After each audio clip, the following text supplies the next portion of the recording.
இப்போ ஒரு petrol vehicle engine வந்து ஸ்டார்ட் ஆகல, நம்ம என்ன பண்ணுவோம்? ஃபியூல், ஸோ ஃபீஸ், அதனுடைய ஒயரிங் இதெல்லாமே செக் பண்ணுவோம். இதெல்லாம் மீறின விஷயத்த நம்ம இப்போ பார்க்க போறோம். இந்த கிராங்க் சென்சார் இருக்கு இல்லையா, இந்த கிராங்க் சென்சார் வந்து சென்ஸ் பண்ணும். ஸோ இதுதான் ஃபயரிங் கூடிய ஃபியூலை வந்து கரெக்டா கொடுக்கும். இந்த கியர் சென்ஸ் பண்ணும் பொழுது இதுல உள்ள ஒயர் டேமேஜ் ஆனாலும் இல்ல சென்சார் வீக் ஆனாலும் நமக்கு அந்த ப்ராப்ளம் வரும். ஸோ இந்த சென்சார் ஒண்ணு. அடுத்தது பார்த்தா இந்த கியர்னுடைய பல்லு.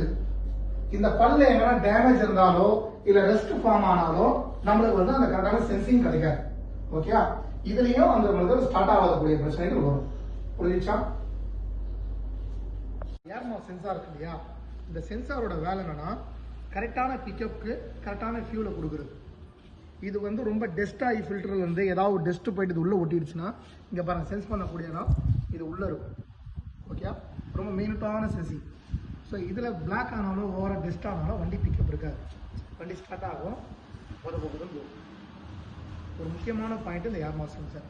இதனுடைய கப்ளரோ இல்லை ஒயரிங் டேமேஜ், சென்சார் வீக் ஆனாலோ டஸ்ட்டு போய் உள்ளே உட்காந்தாலும் இந்த ப்ராப்ளம்.